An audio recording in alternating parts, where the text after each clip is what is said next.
Hello and welcome to my channel where we are making a gourmet tasting cake using a box mix. And today we are making a sour cream and jello poke cake, so stick around while we make something boxed, but better.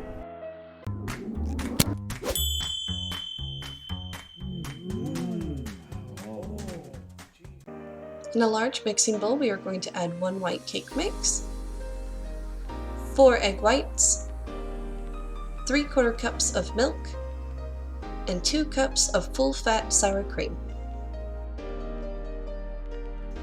Mix this on medium speed for about 2 minutes or until your ingredients are fully incorporated.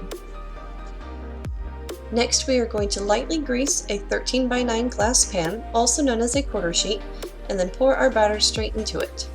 Now we will bake it at 350 degrees Fahrenheit. It has been 45 minutes and our cake is done. There are 2 ways to check to see if it is done. The first is the poke test. Simply poke with your finger, and if it does not leave an indent, it is done.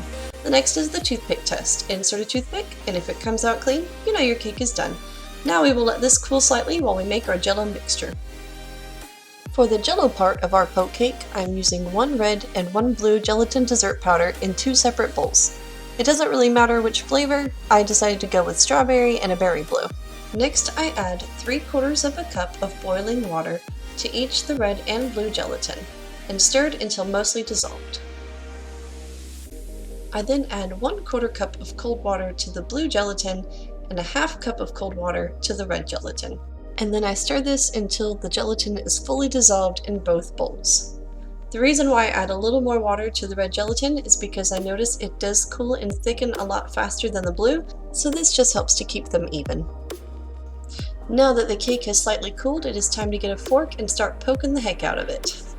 You want to get generous with your pokes. In fact, looking back at it, I don't think I poked this thing nearly enough, but up to you. You can stab it as many times as you want. Get out that frustration. Once we have finished stabbing in our cake, we are going to add our gelatin mixture. I am attempting to do a red and blue stripe, but honestly, this was not my best job. It's cool, it's fine, it's gonna taste amazing, doesn't matter. I suggest maybe using a small ladle or a little bottle. I got lazy with it. Now I'm ranting. It's just a downhill slope, you guys. Anyway, soak your cake as thoroughly as you see fit. Some people like to soak it all the way through, some like to just do a little on the top. It is delicious either way you do it. This cake is very moist and dense, and since I reduced the water level of the gelatin, it does not get overly soggy. Once we have finished, we're going to cover it with some plastic wrap and refrigerate it while we do our whipped topping.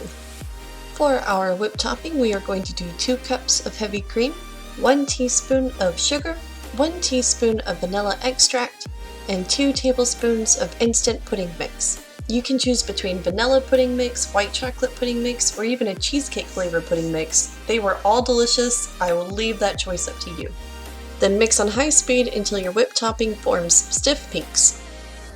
Spoon your whipped topping on top of your cake and smooth it out with your spatula. It doesn't have to be perfect. It is going to taste amazing no matter what. As usual, this is your cake, so have fun with it when it comes to decorating. You can use fresh fruits, sprinkles, or just leave it as is.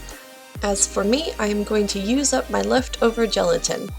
Using my spatula and the handle of a spoon, I'm actually digging out some icing to make some indents. I left my jello at room temperature so that it would not solidify yet, so that I could then pour it into the indents that I made in my cake. For the red stripes, I only filled it about halfway before refrigerating it and then removing it and continuing to fill it the rest of the way. This helped to keep it from spilling and going absolutely everywhere. Although if you do spill a little outside of the line, you can just refrigerate it, because once you do, it will solidify and you can go over with a toothpick and pick it right off. After about 5 minutes in the refrigerator, the jello was firm enough for me to go back over with some of my leftover whipped cream and make some fun little stars. I wanted to get all 50 stars on there, and I tried really hard to get them as straight as possible.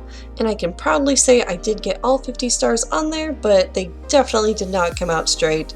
That is just not my gift in life, and that is okay.